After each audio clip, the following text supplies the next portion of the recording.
कृष्ण. तर आपल्या सगळ्यांचं पुन्हा एकदा आपल्या या एका महिन्यात एकदा होणारा जो प्रेरणा प्रोग्राम त्यामध्ये आपल्या सगळ्यांचं स्वागत. आपण आपला बहुमूल्य वेळ काढून या ठिकाणी उपस्थित आहात त्याबद्दल. थोडं पुढे येऊ शकाल?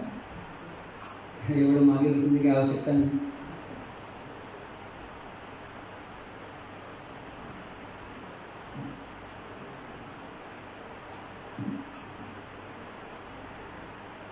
तर आपल्या सगळ्यांचे खूप खूप आभार, खूप खूप धन्यवाद आपण या ठिकाणी आल्याबद्दल. तर महिन्यातनं एकदा आपण या ठिकाणी भेटत असतो आणि आपल्या प्रोग्रामचा शीर्षक काय आहे? प्रेरणा. प्रेरणा म्हणजे इन्स्पिरेशन. प्रत्येकाला जीवनामध्ये काही करण्यासाठी किंवा काही चांगल्या गोष्टी करण्यासाठी किंवा वाईट गोष्टी करण्यासाठी सुद्धा काय लागते? प्रेरणा लागते, इन्स्पिरेशन लागते, बरोबर. पण आपण या ठिकाणी आलो आहोत चांगल्या गोष्टीसाठी प्रेरणा मिळवण्यासाठी. आपण कशा प्रकारे चांगल्या प्रकारे आपलं जीवन जगू शकतो, भौतिकदृष्ट्या आणि आध्यात्मिकदृष्ट्या देखील. तर म्हणून आपण या ठिकाणी उपस्थित आहोत आणि दरवेळेस आपण एका वेगळ्या विषयावरती चर्चा करत असतो. तर आज आपला जो टॉपिक आहे आर्ट ऑफ कॉन्सन्ट्रेशन, फिजिकल एकाग्रता. एकाग्रता आपण कशा प्रकारे आपल्या अभ्यासामध्ये, आपल्या व्यवसायामध्ये किंवा आपण कोणतेही काम करत असू द्या तर प्रत्येक ठिकाणी आपल्याला एकाग्रता आवश्यक असते, बरोबर. तर आजचा हा टॉपिक घेण्यामागे उद्देश हाच आहे की आजकाल बऱ्याच लोकांना ही समस्या आहे की त्यांची एकाग्रता खूप कमी झालेली आहे. जर अभ्यास करायला बसले तर मन लागत नाही, कारण मन कुठे दुसरीकडेच आहे. तर आज आपण चर्चा करणार आहोत की अशा कोणत्या गोष्टी आहेत ज्या आपलं एकाग्रता भंग करण्यासाठी कारणीभूत आहेत. तर म्हणून आपण ह्या विषयावरती आज थोडी चर्चा करणार आहोत. पुढील काही 40 मिनिटं म्हणूया, त्यानंतर आपण कीर्तन करू, नंतर मग सगळ्यांसाठी महाप्रसाद असेल. तर आज आपण 3 वेगवेगळे प्रिन्सिपल बघणार आहोत, तत्व बघणार आहोत, जे आपल्याला मदत करतील आपली एकाग्रता वाढवण्यासाठी किंवा आपलं जे विचलित झालेलं चित्त आहे त्याला एकत्र आणण्यासाठी, त्याला एकाग्र करण्यासाठी. तर भगवद्गीतेमध्ये सुद्धा 2ऱ्या अध्यायामध्ये श्लोक नंबर 41 त्या ठिकाणी भगवान कृष्ण अर्जुनाला सांगतात, व्यवसायात्मका बुद्धी एकेह पुरुनंदन बहुशाखाय अनंतश बुद्धयो अव्यवसायिनी. तर बऱ्याच वेळा लोकांचा समज आहे की जे भगवद्गीता आहे हे एक फक्त हिंदू धर्माशी मर्यादित असलेलं एक शास्त्र आहे.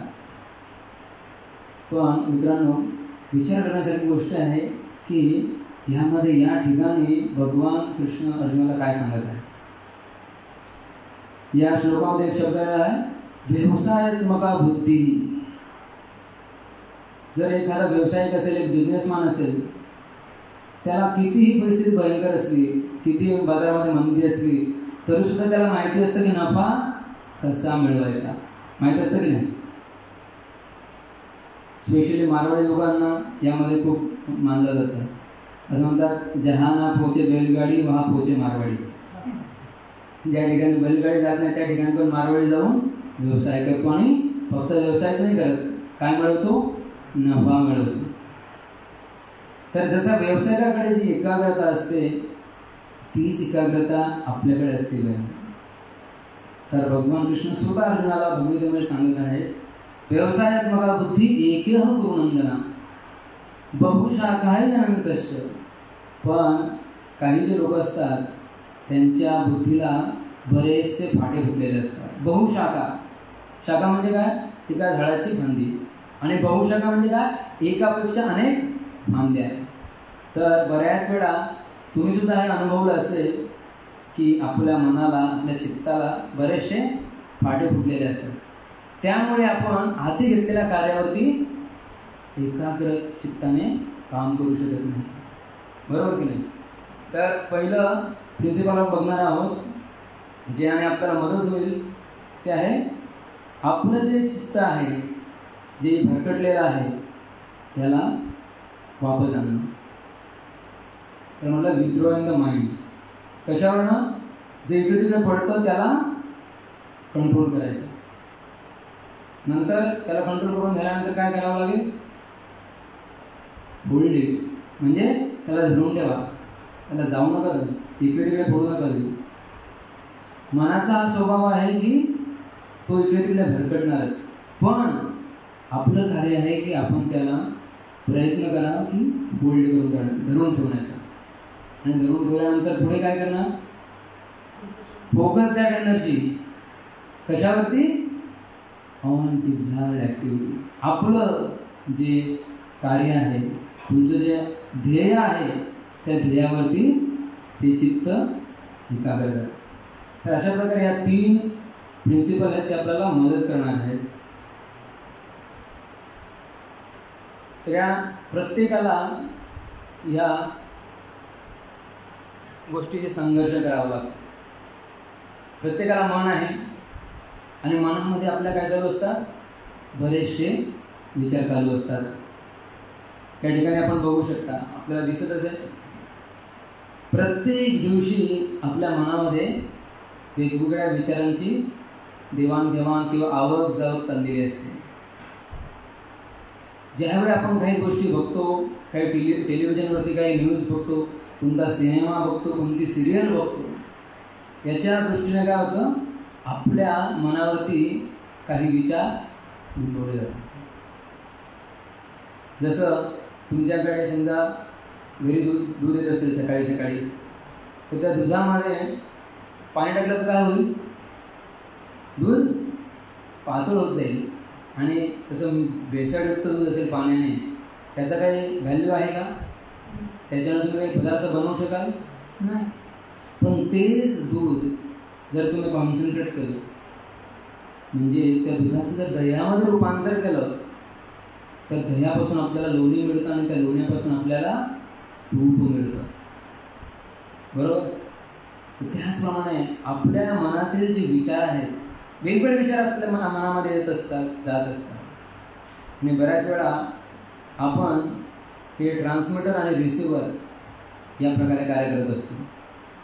कधी आपण ट्रान्समिट करतो विचारांना, दुसऱ्यांना देतो, कधी आपण रिसिव्हरप्रमाणे कार्य करतो. तर या ठिकाणी मी बोलतो आहे, मी ट्रान्समीटरचं कार्य करत आहे आणि तुम्ही रिसिव्हरचं कार्य करत आहात. तर आपण खूप लक्षपूर्वक ध्यान द्यायला पाहिजे की आपण कोणत्या गोष्टींना रिसिव्ह करतो आहे, आपल्या डोळ्यांद्वारे आणि आपल्या कानांद्वारे. तुम्ही म्हणाल की का तुम्ही एवढं विचारांवरती स्ट्रेस देत आहात? कारण मित्रांनो, आपले जे विचार असतात त्याचं रूपांतर कशामध्ये होतं? आपल्या शब्दांमध्ये होतं. आपले जे विचार असतात त्याचं रूपांतर कालांतराने आपल्या शब्दांमध्ये होतं. आणि आपल्या शब्दांचं रूपांतर कशामध्ये होतं? आपल्या कृतीमध्ये. आपल्या शब्दांचं रूपांतर कृतीमध्ये होतं. आणि कालांतराने आपली जी कृती आहे त्या कृतीचं रूपांतर कशामध्ये होतं? सवयीमध्ये होतं. आणि सवयीचं रूपांतर होतं स्वभावामध्ये. आणि स्वभावाचं रूपांतर होतं व्यक्तिमत्वामध्ये. तर म्हणून ह्या सगळ्यांचं मूळ कारण काय आहे? विचार, आपले थॉट्स. तर म्हणून आपले थॉट्स कसे आहेत त्यावरती आपण खूप काळजीपूर्वक लक्ष द्यायला हवं. तर आपण सगळेजण आज ज्या युगामध्ये जगतो आहे ते सोशल मीडियाचं युग आहे, तंत्रज्ञानाचं युग आहे. तर सगळीकडे आपल्याला आपलं लक्ष विचलित करणारे जे घटक आहेत ते खूप मोठ्या प्रमाणात वाढलेले आहेत. आज आपल्याकडे एवढी इन्फॉर्मेशन आहे, एवढी माहिती आहे, पण तरीसुद्धा ट्रान्सफॉर्मेशन नाही. माहिती आहे पण त्या माहितीचा वापर कसा करावा याचं ज्ञान नाही. तर आपण चर्चा करतो विचारांबद्दल. तर आपले विचार जर केंद्रित नसतील तर ते कशाप्रमाणे आहेत, जसे सकाळी सूर्य उगवतो आणि सूर्याचे जे किरण असतात ते सगळीकडे पसरलेले असतात. त्याला म्हटलं तर डिफ्यूज थॉट्स, विस्कळीत. जे एकाग्र नाहीत ते विस्कळीत आहेत. तर या आपले जे विस्कळीत विचार आहेत त्यांची तुलना या ठिकाणी जी सूर्याची किरणं आहेत त्यांच्याशी केलेली आहे. तुम्ही लहानपणी किंवा शाळेमध्ये हा प्रयोग केला असेल. किती लोकांनी केलेला हा प्रयोग? भिंग धरायचा आणि भिंगामधनं जे सूर्यकिरण आहेत त्यांना केंद्रित करायचं आणि मग काय होतं, जो पेपर ठेवलेला असतो खाली तो पेपर झडतो. कशामुळे झालं हे शक्य? कारण तुम्ही जे विस्कळीत सूर्यकिरण होते त्यांना एका ठिकाणी केंद्रित केलं आणि म्हणून तो जो कागद होता तो त्या ठिकाणी जळतो. त्याचप्रमाणे मित्रांनो, आपण जर आपल्या विस्कळीत विचारांना केंद्रित करू शकलो तर आपण आपल्या जीवनामध्ये आश्चर्यकारक गोष्टी घडवू शकतो. तुमचे जे काही आयुष्यातले ध्येय असतील त्या ध्येयांची प्राप्ती तुम्ही करू शकता. तर प्रत्येकाला, तुम्ही विद्यार्थी असू द्या, तुम्ही बिझनेसमॅन असू द्या, तुम्ही एक गृहस्थ व्यक्ती असू द्या, कोणी असू द्या, प्रत्येकाला ह्या गोष्टींची आवश्यकता आहे. तर प्रत्येक विचार आपल्याला उडत असतो. कल्पना करू शकता, समजा 4 बैल आहेत, एकदम धष्टपुष्ट बैल आहेत आणि त्या बैलांना एका लोखंडाच्या जी रिंग आहे त्या रिंगला बांधलेलं आहे. मजबूत अशी लोखंडाची रिंग आहे आणि 4ही बैल जे सारख्या प्रकारे शक्तिशाली आहेत, एक समान आहेत आणि ते त्या लोखंडाच्या रिंगला ओढण्याचा प्रयत्न करत आहेत. काय होईल? ती रिंग हलणार नाही. का? कारण 4ही बैल तेवढेच शक्तिशाली आहेत. पण जर त्यातला एखादा बैल कमी शक्तिशाली असेल किंवा एक सगळ्यांपेक्षा वरचढ असेल तर काय होईल?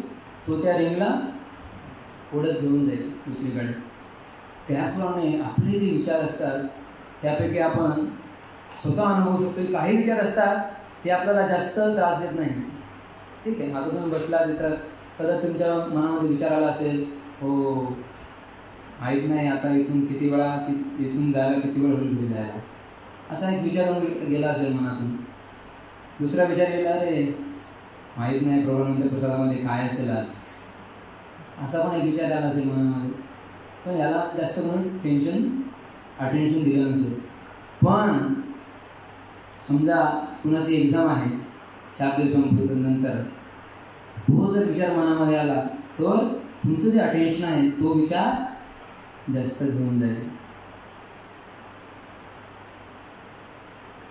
तर आता आपण चर्चा करत आहोत कॉन्सन्ट्रेशनची. पण माझा तुम्हाला एक प्रश्न आहे मित्रांनो. तो प्रश्न असा आहे की तुम्ही सगळेजण किंवा आपण सर्व आपल्या जीवनामध्ये कॉन्सन्ट्रेशनची प्रॅक्टिस न करता डिस्ट्रॅक्शनची प्रॅक्टिस करतो. कशा प्रकारे?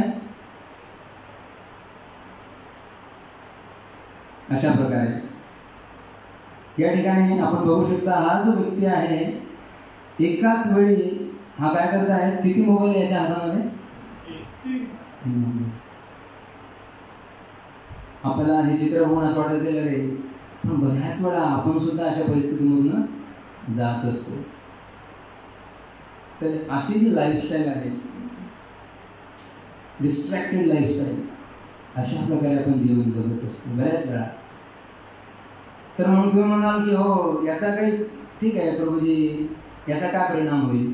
आजकाल सगळेच जण असे करत असतात, त्याच्याने काही होणार नाही, सगळेच करतात तर मी पण करतो.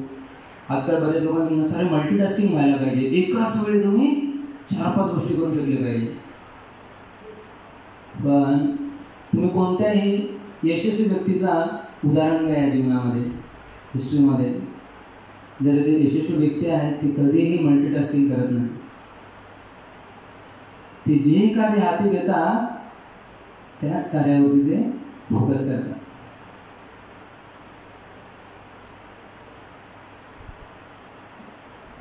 तर शास्त्रज्ञ तुम्ही काय बोलत, प्रभूजी तुमच्यावर त्यांचा विश्वास नाही. पण मित्रांनो बघा, एक ग्रेट सायंटिस्ट होऊन गेले, ते काय म्हणतात या ठिकाणी बघा. पुन्हा असू शकेल आपल्यापैकी हे I fear today that technology will surpass our human interaction. The world will have a generation of idiots. Albert Einstein. बघा, आता हे काही भगवद्गीतेचं म्हणणं नाही किंवा माझं स्वतःचं म्हणणं नाही, पण म्हणताय अल्बर्ट आइन्स्टाईन म्हणतात. काय म्हणतात? मी अशा दिवसाबद्दल मला चिंता वाटते की ज्यावेळी जे तंत्रज्ञान आहे हे काय करेल, ज्या मानवी जीवनातील ज्या आदानप्रदानाच्या गोष्टी आहेत त्या सगळ्यांवरती मात करेल. आणि मला भीती आहे की येणारं जे जनरेशन असेल ते कसलं असेल? इडियट्स. ऐकायला खूप जड आहे, खूप हार्श आहे, खूप कठोर आहे, पण मित्रांनो यामध्ये सत्यता आहे. तर मग आता काय करायला हवं त्याबद्दल थोडी चर्चा करूया. पूर्ण क्लास जर आपण समस्या काय आहे यावरतीच चर्चा केली आणि उपाय काय त्यावरती जर चर्चा केलीच नाही तर मग आपलं इथे येण्याचं जे उद्देश आहे तो सार्थ होणार नाही. तर पहिली गोष्ट, do one thing at a time. की मल्टीटास्किंग होण्यापेक्षा आपण जर भर दिला की मी जे कार्य हाती घेतलं आहे ते मी पहिले पूर्ण करणार आणि त्यानंतर मी दुसरं कार्य हाती घेणार. आणि यासाठी आपण उदाहरण देऊ शकतो. कोण आहे ते महाशय? बगडा. तर आपल्या बऱ्याच लोकांना माहीत असेल की बगडा ज्यावेळी नदीमध्ये उभा राहतो एका समाधिस्थ असलेल्या साधूप्रमाणे तो उभा असतो, बरोबर की नाही? आणि त्याच्या पायाखालून बरेचसे मासे, छोटे छोटे मासे जात असतात, पण तरी सुद्धा एकदम समाधी लावून उभा असतो. पण ज्यावेळी एकदम मोठा मासा जवळून जातो लगेच बगडा काय करतो? त्याच्यावरती झडप घालतो. अगोदर सुद्धा बरेचसे मासे त्याच्या पायाजवळून होऊन गेले, पण त्याकडे त्यांनी लक्ष दिलं नाही, कारण त्याचा गोल फिक्स होता.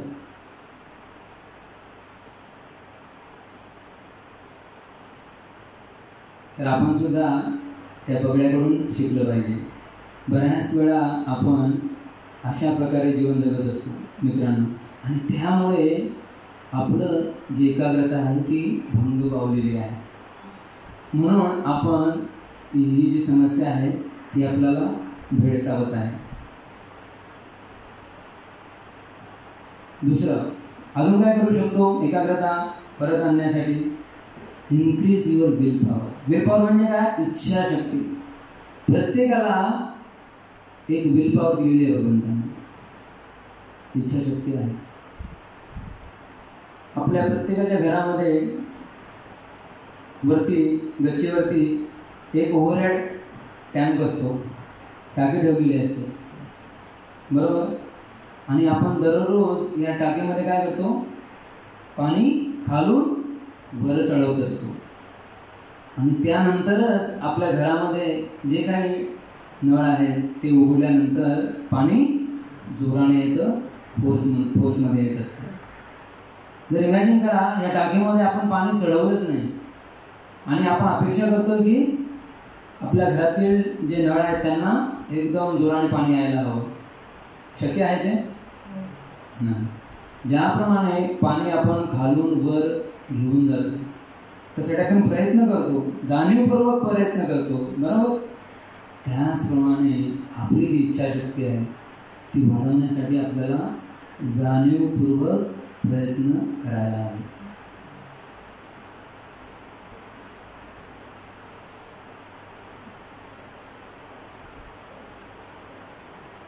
तर इच्छाशक्ती वाढवण्यासाठी आपण काय करू शकतो? तर आपल्या शास्त्रांमध्ये सांगितले आहे की जर आपण हरिनामाचा जप केला तर त्यामुळे आपलं जे कॉन्सन्ट्रेशन आहे, एकाग्रतेची जी लेवल आहे ती वाढेल. प्रत्येक प्रामाणिक जे गुरु आहेत त्यांनी सांगितलेलं आहे की भगवंतांचा हरिनामाचा जप करणं हे किती महत्त्वाचं आहे. आपल्या महाराष्ट्रामध्ये संत शिरोमणी तुकाराम महाराज होऊन गेले, ते सुद्धा सांगतात त्यांच्या भजनांमध्ये, बोलावा विठ्ठल म्हणावा विठ्ठल, भगवंतांचं नाव घ्यायला पाहिजे. नाम घेता उठाउठी होई संसाराची तुटी.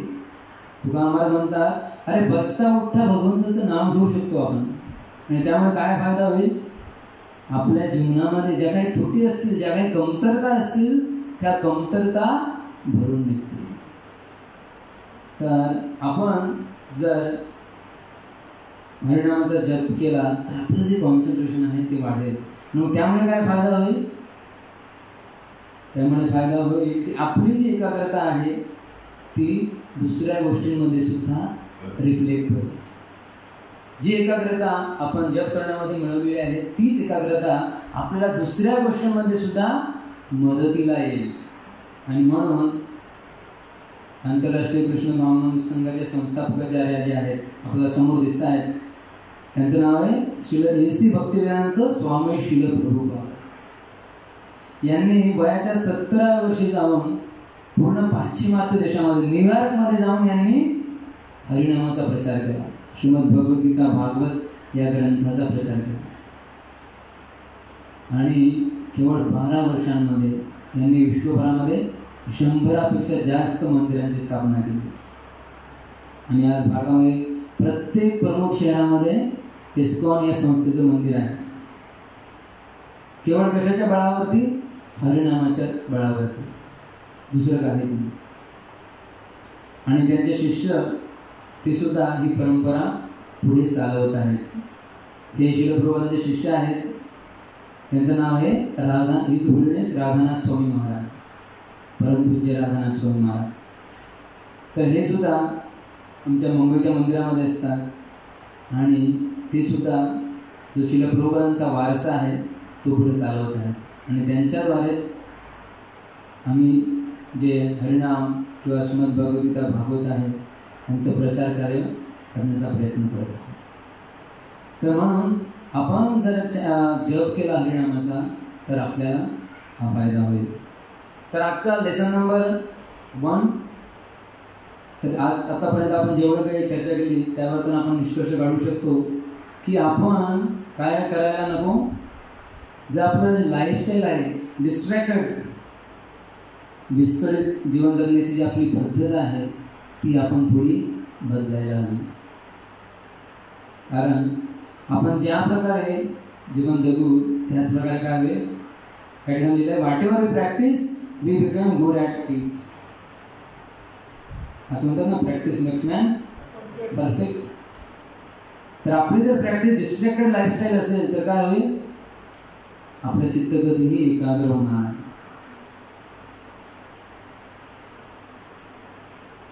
तर बघूया डिस्ट्रॅक्शन म्हणजे नेमकं काय. तर डिस्ट्रॅक्शन या शब्दाची व्याख्या या ठिकाणी केलेली आहे. Distraction is nothing but alternative attraction. तर याचं एक उदाहरण शास्त्रांमध्ये आपण बघतो. श्रीमद भागवतमध्ये एक राजा भरत यांची कथा आहे. तर हे जे व्यक्ती असतात पूर्ण राज्य वगैरे त्यांचा त्याग करून ते अरण्यामध्ये भगवतभक्ती करण्यामध्ये गुंतलेले असतात. यज्ञ वगैरे करणं हे सगळं ते करत असतात. पण हे सगळं करत असताना एके दिवशी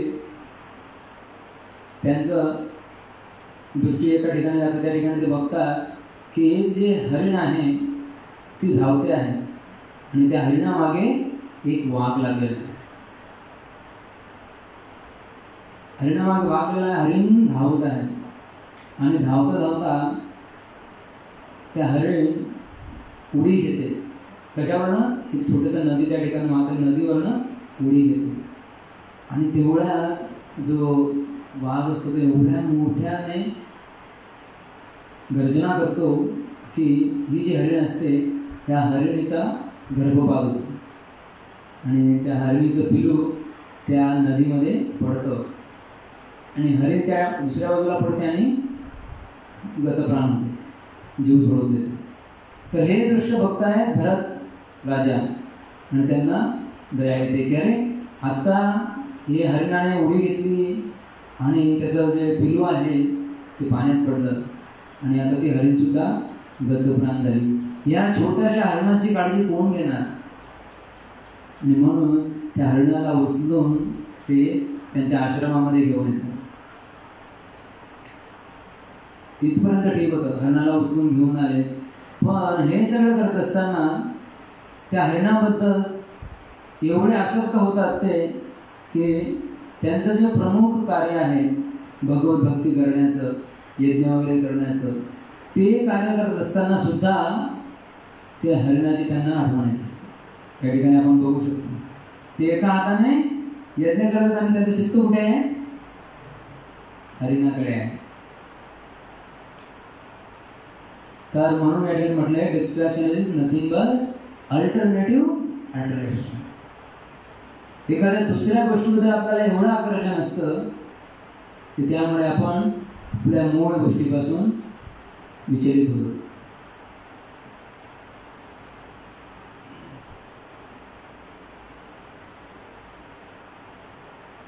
मग आपण काय करायला हवं? तर पुन्हा एकदा भगवद्गीता आपल्या मधलीला या ठिकाणी धावून येते. या ठिकाणी म्हटलेलं आहे यतो एव निश्चलती मनश्चंचल मनस्थिरम ततस्ततो नियम्येतद आत्मन्येव वशं नयेत्.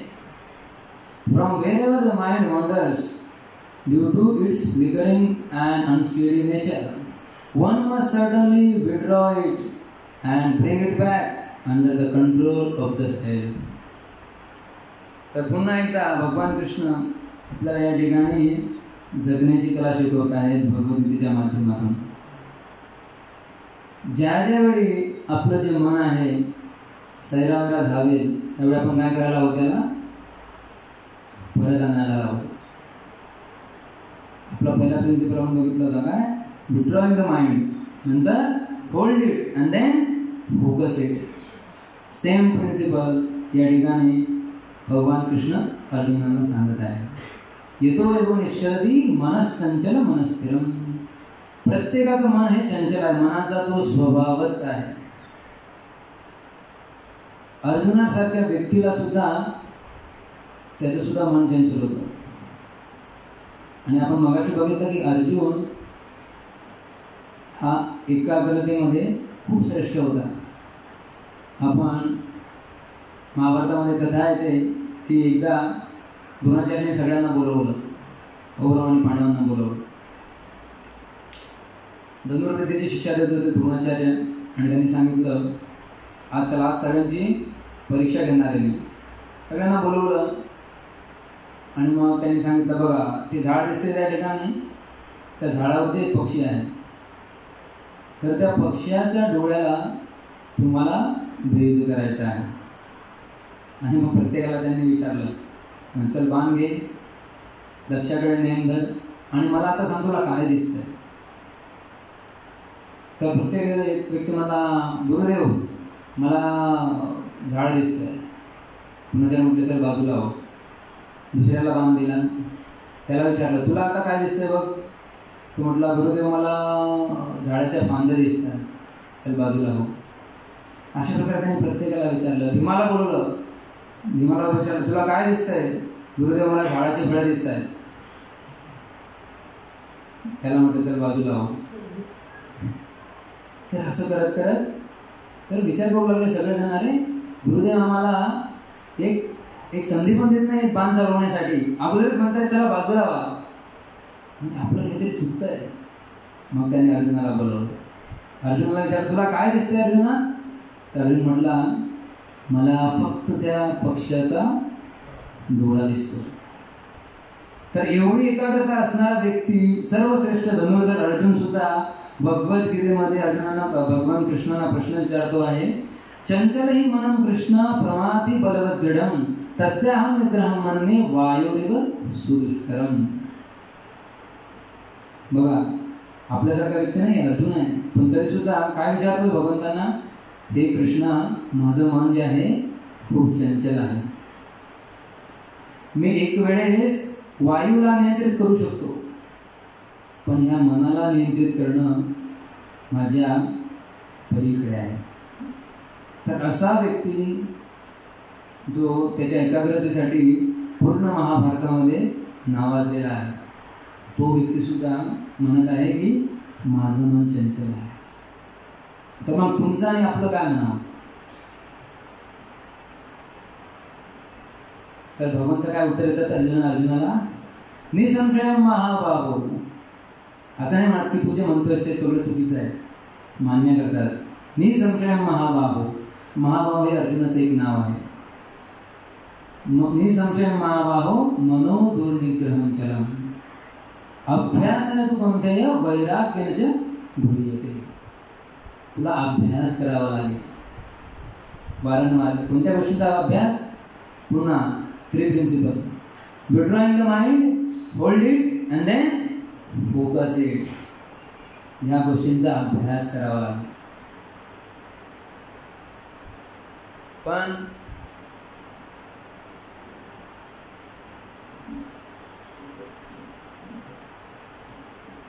प्रॉब्लेम कुठे होतो की आपण काही गोष्टींची खूप आसक्त आहोत. आपल्यापैकी किती लोकांना माहिती आहे की जे माकड असतं त्याला कशा प्रकारे पकडलं जातं? लालच देऊन. तेव्हा या ठिकाणी तुम्हाला एक सुंदर चित्र दिसतंय. त्या चित्रामध्ये काय, एक भांडं ठेवलेलं आहे. त्या भांड्यामध्ये हे जे माकड आहे त्याने आपला हात टाकलेला आहे. आणि हे जे जार आहे ते ट्रान्सपरंट आहे, म्हणजे आतमध्ये काय आहे ते बाहेरून दिसू शकतं. अशा प्रकारे हे जार आहे. तर जो शिकारी आहे त्याने काय केलेलं आहे, अशा प्रकारे हे भांडं ठेवलेलं आहे की त्याच्यामध्ये माकडाचा हात जाऊ शकतो. पण हात आतमध्ये टाकल्यानंतर जर आतील गोष्टी ज्या आहेत त्या त्याने पकडल्या तर तो हात बाहेर येऊ शकत नाही. जर हात बाहेर काढायचा असेल तर हातामधले घेतलेली गोष्ट पुन्हा सोडावी लागेल आणि तरच हात बाहेर येईल. तुमच्या आणि माझ्यासाठी हे खूप सिंपल आहे, पण माकडासाठी एवढं सिंपल नाही. तर माकड काय करतं, त्याला ते दिसतं अरे ह्या जारमध्ये खूप चांगली गोष्ट ठेवलेली आहे खाण्याची, तर लगेच तो आपला हात टाकतो त्यामध्ये. आणि भांड्याचा आकार निमुळता असल्याने काय होईल, हात तर जाणार, पण हातामध्ये ज्यावेळी माकड वस्तू पकडतो किंवा खाद्यपदार्थ पकडतो तो त्याला बाहेर खेचण्याचा प्रयत्न करतो. अरे अजून येत नाही बाहेर, आणि तिकडून लगेच शिकारी येतो. शिकारी येत आहे पण तरीसुद्धा माकड अजून प्रयत्नच करतो की अरे माझा हात बाहेर जा नाही येतो. तर खूप साधी गोष्ट आहे की हातामध्ये जे आहे ते तुम्हाला सोडावं लागेल, लगेच तुमचा हात बाहेर येऊ शकतो. पण ते मनुष्याला समजतं, त्या माकडाला समजत नाही. आणि अशा प्रकारे तो माकड पकडला जातो. कालपर्यंत जो माकड जंगलामध्ये या फांदीवरून त्या फांदीवरून, त्या फांदीवरून त्या फांदीवर उड्या मारायचा, स्वच्छंद विहार करायचा, तोच माकड आज काय झालेला आहे, शिकाऱ्याचा बंदी झालेला आहे. तर ज्याप्रमाणे ह्या माकडाला आसक्ती आहे तर कशाबद्दल, जो खाद्यपदार्थ होता त्याला तो सोडू शकला नाही. त्याचप्रमाणे मित्रांनो आपल्या जीवनामध्ये पण काही गोष्टीची आपण आसक्त आहोत, आणि ते मूळ कारण आहे आपल्या विचलित मनाचं, विचलित चित्ताचं. बघा या ठिकाणी हे मंडळी एकत्र बसलेले आहेत, पण प्रत्येकजण कुठे मग्न आहे, आपापल्या मोबाईलमध्ये मग्न आहे. मगाशी आपण बघितलं अल्बर्ट आइन्स्टाईन काय म्हटले, जनरेशन ऑफ इडियट्स. त्यांची भीती काय होती की ह्युमन इंटरॅक्शन ते लोप पावतील. आणि आज आपण तेच बघतो, एका परिवारातील सदस्य एका ठिकाणी बसले आहेत पण तरीसुद्धा एकमेकाशी बोलायला वेळ नाही. हजारो मैल अंतरावर असणारा फेसबुक जो मित्र आहे त्याच्याशी चॅट करायला वेळ आहे, पण शेजारी जो मित्र बसला आहे, शेजारी जो नातेवाईक बसला आहे त्याच्याशी बोलायला वेळ नाही. बघा किती मोठी शोकांतिका आहे मित्रांनो. तर अफेक्शन आणि अटॅचमेंट, आपण काही गोष्टींचे असत आहोत आणि त्यामुळे आपण डिस्ट्रॅक्टेड आहोत.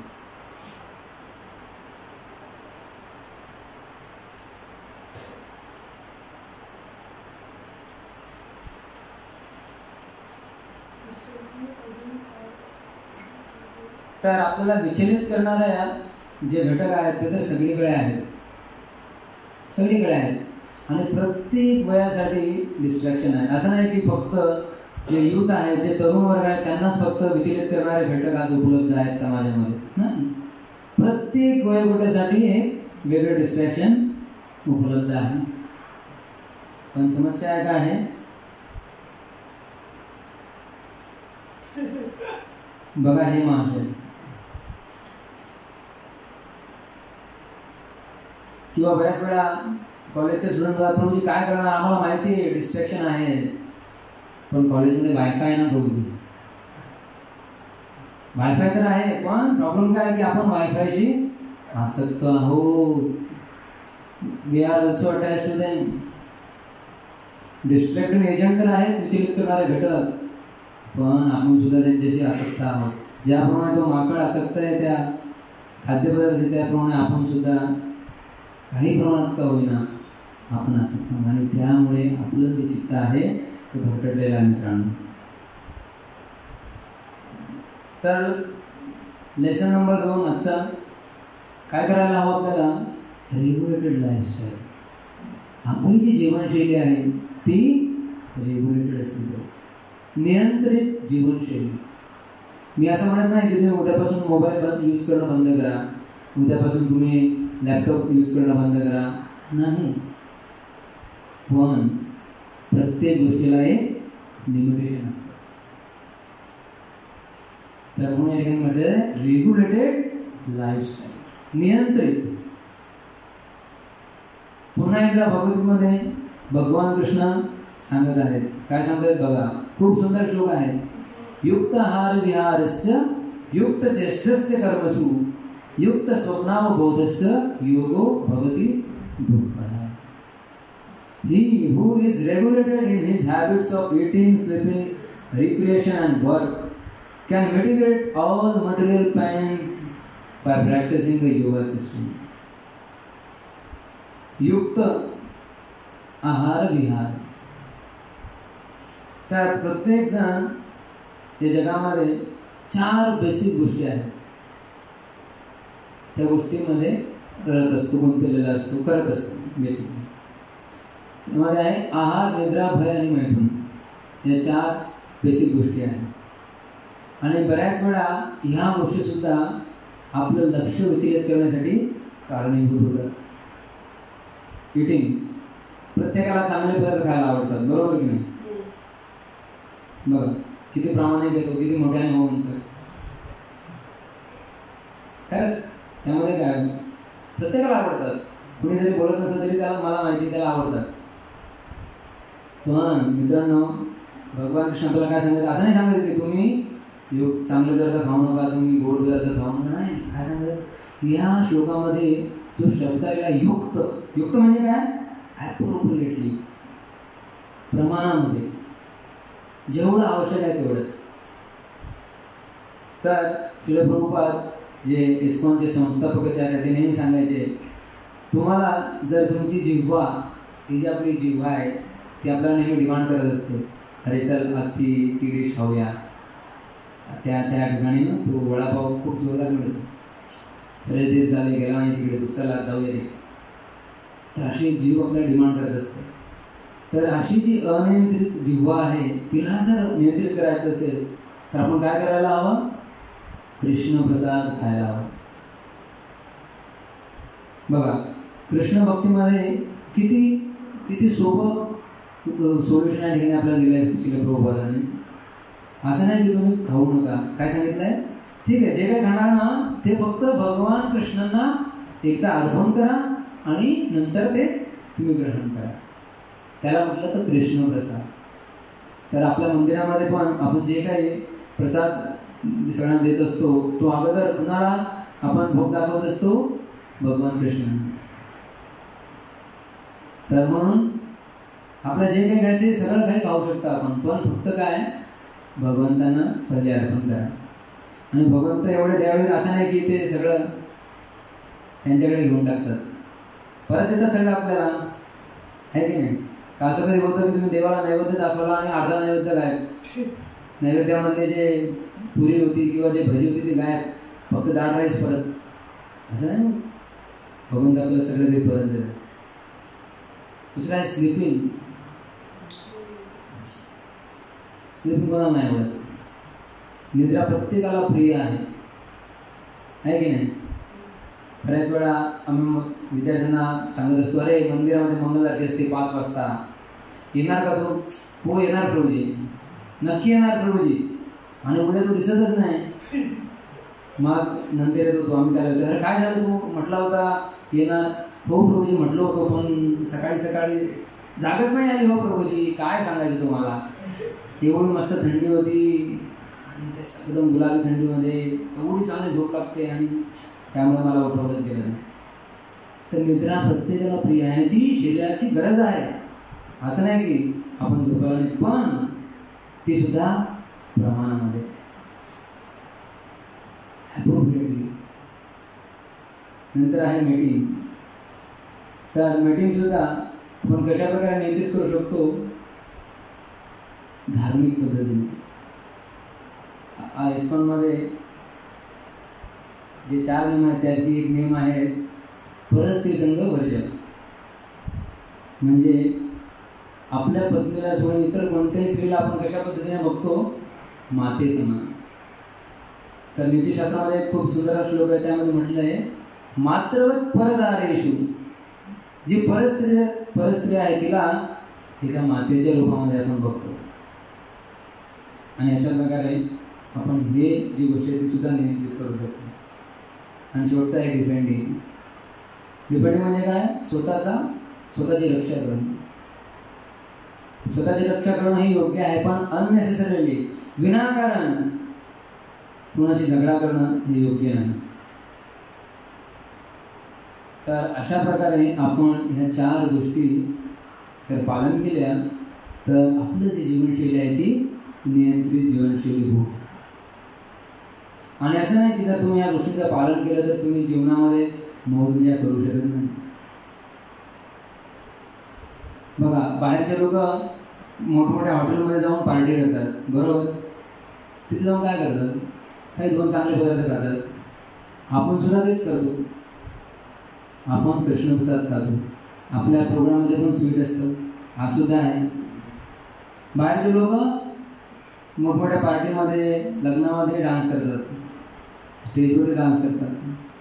कृष्णभक्तीमध्ये आपण देवासमोर देवाच्या प्रसन्नतेसाठी नृत्य करतो, डान्स करतो. बाहेरचे लोक सुद्धा ट्रिपला जातात, आम्ही सुद्धा ट्रिपला जातो. आता मागच्याच महिन्यामध्ये आम्ही वृंदावन धामामध्ये जाऊन आलो 6 दिवस दिवसांसाठी. आपल्यापैकी काही जण आले होते. तर बाहेरचे लोक सुद्धा ट्रिप करतात, आम्ही सुद्धा ट्रिप करतो. बेसिकली आपल्याला कोणत्याही गोष्टींचा त्याग करण्याची आवश्यकता नाही. फक्त एकाच गोष्टीची आवश्यकता आहे, ती म्हणजे काय? फक्त कृष्ण ह्या गोष्टीशी आपल्या कुठला संबंध आपण जोडायला हवा. आपल्या जीवनामध्ये फक्त एक गोष्ट आहे ती आपण जोडून घ्यायला हवी आणि ती म्हणजे कृष्ण भावना.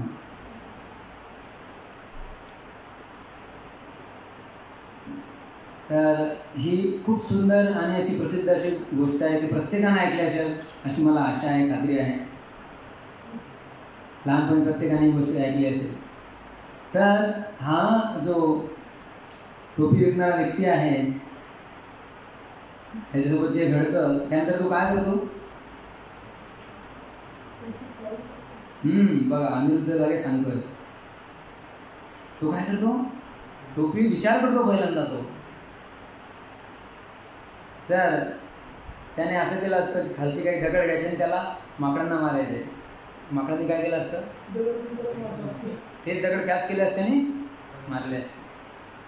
आम्ही आता मागच्या महिन्यामध्ये वृंदावनला गेलो होतो. त्या ठिकाणी असंच प्रवचन चालू असताना एक माकड आलं. त्याने बसलेल्या व्यक्तीचा चष्मा काढून घेऊन पळाला आणि तो चष्मा परत मिळवण्यासाठी मग वेगवेगळे उपाय सुरू झाले. अरे काय करायला हवं? तर मग एका व्यक्तीवर त्यांच्या बॅगेमध्ये काही पेरू होते. त्याने पेरू त्याच्याकडे फेकला. तो माकड एवढं हुशार, त्याने पेरू एका हातामध्ये घेतला पण चष्मा परत नाही दिला.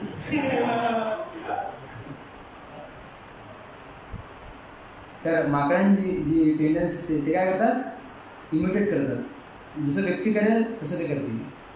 तर हा जो व्यक्ती असतो टोपीवाला, तो विचार करतो की मी काय करायला हवं जेणेकरून माझ्या ज्या टोप्या आहेत त्या मला परत मिळतील. आणि मग असा सारासार विचार करून तो त्याच्या डोक्याची टोपी खाली फेकतो जमिनीवर. आणि मग ते बघून सगळे माकडसुद्धा ती टोपी असते त्यांच्या डोक्याची खाली फेकतो. तर सांगण्याचा अर्थ असा की आपण थोडं आपल्या बुद्धीचा वापर करून विचार करायला पाहिजे. कारण आपण जर थोडं शहाणपणाने विचार केला तर काय होईल, एकदा आमच्या मंदिरातील 2 भक्त पुण्यावरून मुंबईला चालले होते गाडीने. तर ड्रायव्हर जे होते नवखे ड्रायव्हर होते, त्यांना जास्त काही माहीत नव्हतं रस्त्याबद्दल.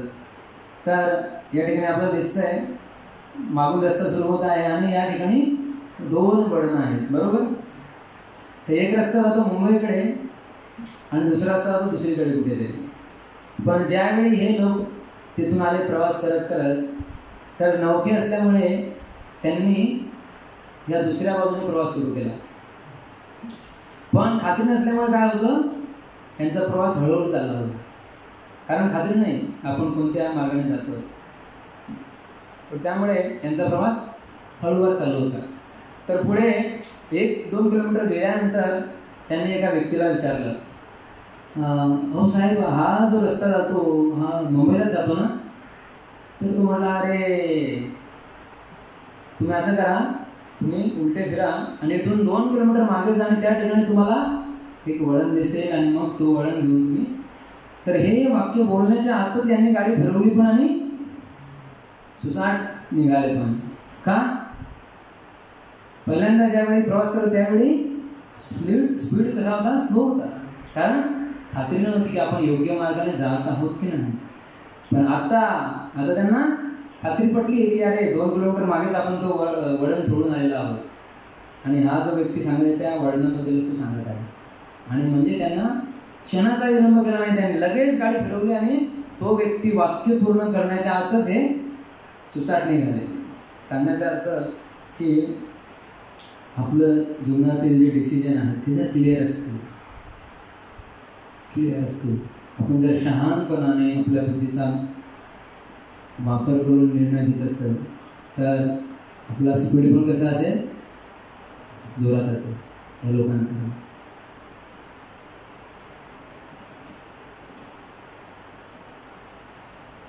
तर आतापर्यंत आपण 2 लेसन बघितले. पहिलं होतं, कोणी सांगू शकेल पहिलं लेसन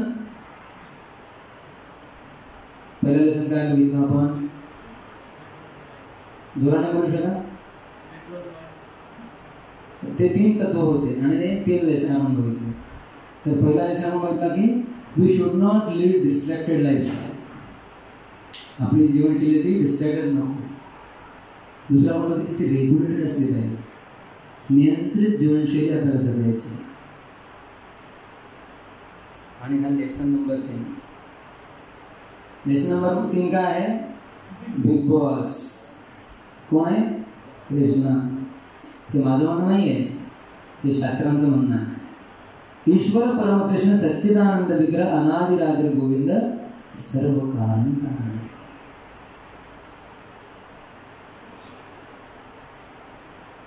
तर बऱ्याच वेळा आपली जी भावना असते, मानसिकता असते ती अशा प्रकारे असते. या ठिकाणी हा व्यक्ती काय करत आहे, एक व्हिडिओ गेम खेळत आहेत, पण त्याच्यामध्ये काय हातामध्ये ते रिमोट आहे आणि त्याला वाटतं की मी नियंत्रक आहे, माझ्या बोटांवरती सगळे चाललंय. की मी जर राईट घेतलं तर तो राईटमध्ये, मी लेफ्ट गेला तर लेफ्टमध्ये. मित्रांनो, एक व्हिडिओ गेम कंट्रोल करणं खूप सोपं आहे. पण जीवन आपण जर असं धरून चालत असू की आपल्या जीवनामध्ये सुद्धा ज्या घटना घडतात किंवा ज्या गोष्टी घडतात त्या मी नियंत्रित करतोय, अशी जर आपली मानसिकता असेल तर ती चुकीची आहे. पण बऱ्याच वेळा आपली मानसिकता ह्या व्यक्तीसारखी असते. त्याला असं वाटतं की मी माझ्या जीवनामध्ये सगळ्या गोष्टींवरती कंट्रोल आहे माझं.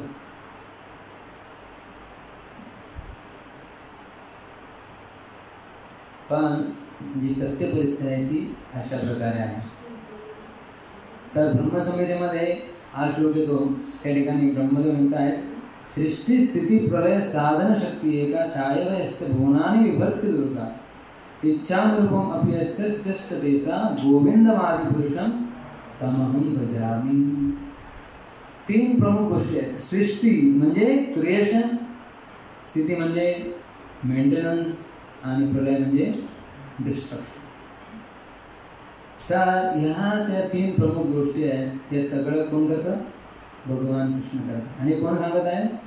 ब्रह्माजी सांगत आहे, जे या सृष्टीचे निर्माते आहेत. ब्रह्माजी हे सेकंडरी क्रिएटर आहेत. प्रायमरी क्रिएटर कोण आहेत? कृष्ण. कृष्णाने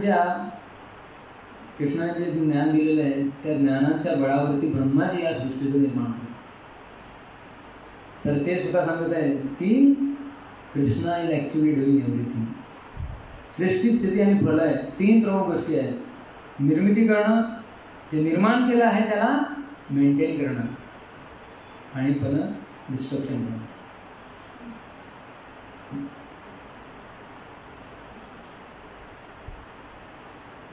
अजून एक उदाहरण श्रीमद भागवतमध्ये म्हटलेलं आहे या श्लोकामध्ये, मदभयाद वाती वातोयम सूर्यस्तापती मदभयाद वर्षति इंद्रो धति अग्निर मृत्यू चरति मदभयाद.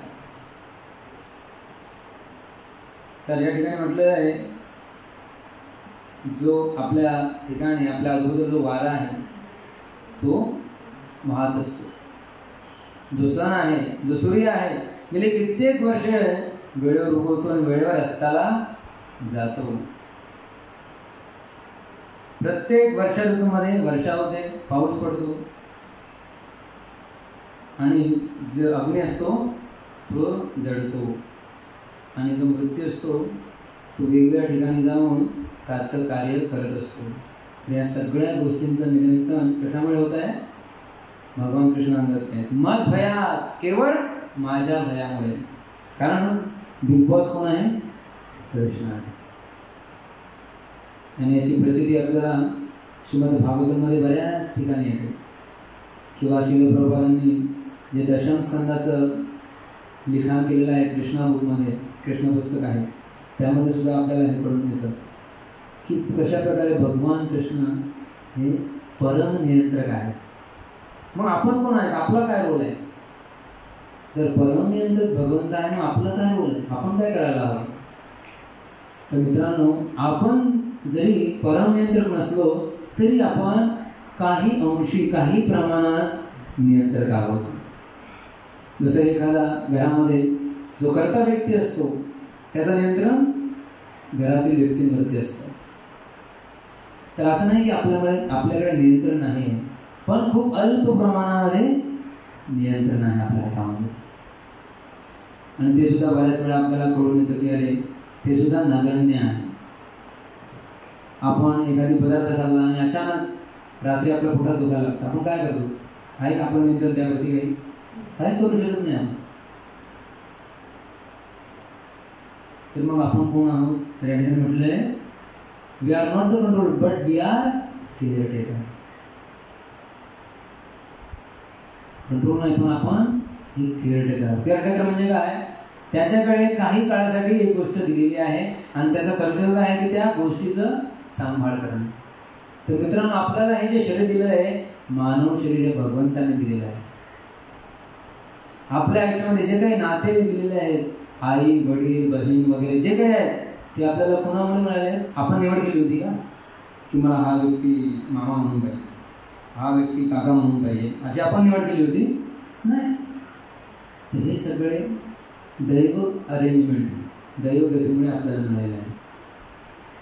आणि आपण फक्त केअरटेकर आहोत. कारण साधा तत्व आहे की प्रत्येक जीव जो आहे भगवंतांचा अंश आहे. भगवद्गीतेमध्ये सांगितलेलं आहे, ममई वंश जीवलोके जीवभूत सनातन. प्रत्येक जो आहे भगवंताचा अंश आहे. तर आपला नात्यामध्ये जे आपले आई आहेत, जे बाबा आहेत, ते सुद्धा भगवंतांचा अंश आहेत.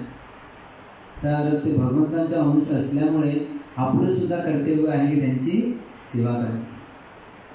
तर एक कृष्ण भावना भाविक जो व्यक्ती असतो तो कधीही बेजबाबदारपणे वागत नाही. उलट कृष्ण भक्ती स्वीकारल्यामुळे तो अजून जबाबदार बनतो. कारण तो आता जाणतो की माझे जे वडील आहेत, जे बाबा आहेत, हे सुद्धा कृष्णांचे अंश आहेत. तर त्यांची काळजी घेणे माझं कर्तव्य आहे. माझी जी पत्नी आहे ती सुद्धा भगवान कृष्णांचे अंश आहे, तर तिचं काळजी घेणे सुद्धा माझं कर्तव्य आहे. तर भक्ती स्वीकारल्यामुळे एक व्यक्ती बेजबाबदार नाही बनत, तर अजून जबाबदार बनतो. तर पुन्हा एकदा उजळणे घेऊया. आपण आज कोणकोणते प्रिन्सिपल बघितले? 3 प्रिन्सिपल आपण बघितले. पहिलं होतं विड्रॉइंग द माइंड, दुसरं hold it, and then focus it. Then कुठं फोकस करायचं आहे? आपली डिझायर्ड ॲक्टिव्हिटी, जो आपलं ध्येय आहे जीवनाचं, त्यावरती आपल्याला फोकस करायचं आहे, दुसऱ्या गोष्टींवरती. हे होते 3 प्रिन्सिपल. आणि आता आहे 3 लेसन. पहिलं काय आहे? Do not practice distraction. कारण आपण जर डिस्ट्रॅक्शनची प्रॅक्टिस केली तर आपलं चित्त कधीही एकाग्र होणार नाही. नंतर फॉलो रेग्युलेटेड लाईफस्टाईल. नियंत्रित जीवनशैली जगणं आपण शिकायला पाहिजे. आणि तिसरा आहे big boss Lord Krishna is in control always. बघा, हा जो तिसरा प्रिन्सिपल आहे, हा जर आपण समजून घेतला तर आपण जीवनामध्ये कधीही हताश होणार नाही. ज्यावेळी परिस्थिती आपल्या नियंत्रणाबाहेर जाते त्यावेळी लोक हताश होतात. त्यांना वाटतं अरे आता जीवन संपलं, आता मी काहीच करू शकत नाही. पण हा जो तिसरा प्रिन्सिपल आहे तो जर आपण लक्षात ठेवला की ठीक आहे, माझ्या नियंत्रणामध्ये परिस्थिती नसेल, पण कितीही काय झालं तरी भगवान कृष्णांच्या नियंत्रणा पलीकडे कोणतीच गोष्ट नाही. म्हणून त्यांना बिग बॉस म्हटले. तर या ठिकाणी आपण विराम घेऊया. आपल्या सगळ्यांनी पुन्हा एकदा खूप खूप धन्यवाद, खूप खूप आभार. कुणाला काही प्रश्न असेल तर विचारू शकता. कोणता मुद्दा समजला नसेल, क्लॅरिफिकेशन हवं असेल तर विचारू शकता. प्रभूजी, आपल्या मोहाला कसं आपण आपल्या ताब्यात ठेवायला पाहिजे? जेव्हा आपल्याला कुठला मोह होतो, म्हणजे खायचा सदुसर कुठला, त्यावेळेस आपण कुठला असं मोह कसं ताब्यात राहायला पाहिजे?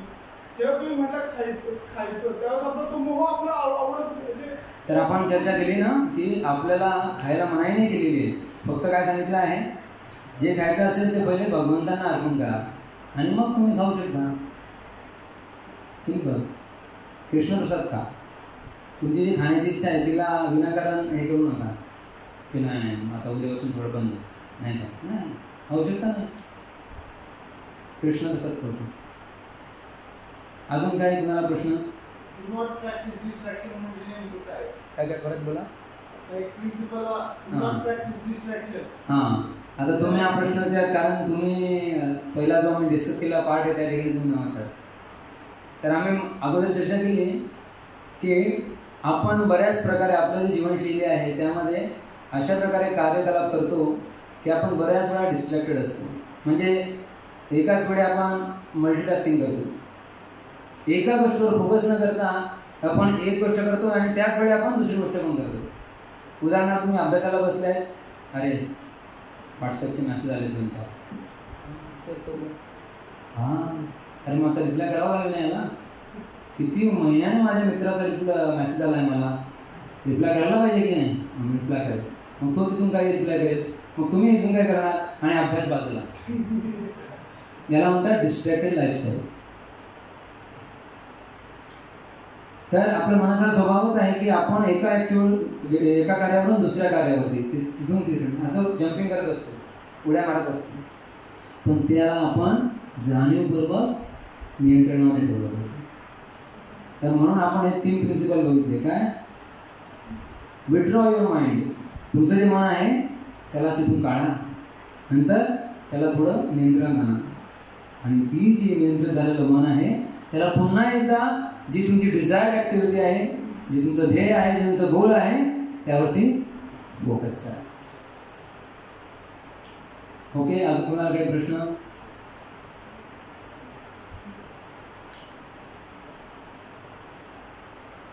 तर काही सूचना आहेत महत्त्वाच्या आपल्या सर्वांसाठी. तर या महिन्यामध्ये 23 आणि 24 एप्रिल ह्या तारखेला आम्ही सगळे मुंबईजवळ गोवर्धन इको विलेज म्हणून एक खूप सुंदर असं ठिकाण आहे, म्हणजे आंतरराष्ट्रीय कृष्ण भवन संघाचं एक केंद्र आहे त्या ठिकाणी. तर त्या ठिकाणी 2 दिवसांची ट्रिप जाणार आहे मुलांसाठी. तर आपल्यापैकी ज्यांची कोणाची येण्याची इच्छा असेल ते मला कळवू शकतात, सांगू शकतात, आपण त्या दृष्टीने प्लॅन करू शकतो. नंतर आहे आपला या ठिकाणी जो ग्रुप आहे, या ठिकाणी जे मुलं येतात त्यांच्यासाठी आपण एक व्हॉट्सअप ग्रुप बनवलेला आहे, प्रेरणा व्हॉट्सअप म्हणून, प्रेरणा युथ प्रोग्राम बारामती. तर आपल्यापैकी जर कोणी त्यामध्ये जॉईन नसेल तर कृपया तो ग्रुप जॉईन करा, म्हणजे येणारे जे काही प्रोग्राम आहेत त्याचे अपडेट तुम्हाला त्या ठिकाणी मिळत राहतील. आणि एक आहे BG ऑनलाईन रीडिंग सेशन. त्या ग्रुपमध्ये जे काही सदस्य आहेत त्यांच्यासाठी आम्ही रोज रात्री 9 ते 9:20 या 20 मिनिटांमध्ये भगवद्गीता वाचन करत असतो. फक्त 20 मिनिटं एक श्लोक वाचणार, त्या श्लोकाचं तात्पर्य, भाषांतर आणि त्यावरती थोडी चर्चा की तो श्लोक जो आहे तो कशा प्रकारे आपल्या जीवनामध्ये आपण अप्लाय करू शकतो. तर कारण भगवद्गीता हे फक्त धर्मशास्त्र नसून एक व्यवहारशास्त्र सुद्धा आहे, जे आपल्याला शिकवतं की आपण दैनंदिन जीवनामध्ये कशा प्रकारे व्यवहार करायला हवा. तर पुन्हा एकदा आपल्या सगळ्यांचं खूप खूप धन्यवाद, खूप खूप आभार. हरे कृष्ण. तर आता आपण थोडं कीर्तन करूया. त्या अगोदर माझ्यासोबत मुंबईवरून आमचे बालाजी प्रभू आले आहेत, त्यांची मी ओळख करून देऊ इच्छितो. तर बालाजी प्रभू हे मुंबईला असतात आणि इथलेच माडेगाव इंजिनिअरिंग कॉलेजमध्ये ते पासआउट झालेले आहेत आणि गेले 3-4 वर्ष झाले जॉब करत आहेत मुंबईला. तर फक्त तुम्हाला भेटण्यासाठी ते मुंबईवरून माझ्यासोबत आले. तर त्यांचं आपण स्वागत करूया. पहिल्यांदा आपल्या प्रोग्राममध्ये आले, आपल्या 3 पारंपरिक पद्धतीने 3 वेळा हरी बोल बोल. हरी बोल, हरी बोल, हरी बोल. प्रभूजी लॉजिक्स म्हणून एक कंपनी आहे, त्या कंपनीमध्ये कार्यरत आहेत मुंबईला. तर तुम्हाला सुद्धा काही करिअरबद्दल किंवा इतर काही गोष्टींबद्दल विचारणा करायची असेल तर तुम्ही त्यांना करू शकता. नंतर मागे विशाल भोमप्रो सुद्धा आहेत, ते सुद्धा आपल्या प्रेरणा प्रोग्रामला पहिल्यांदा आले. त्यांना पण तुम्ही विचारू शकता. ते पण माळेगाव इंजिनिअरिंग कॉलेजमधून पासआउट झालेले आहेत.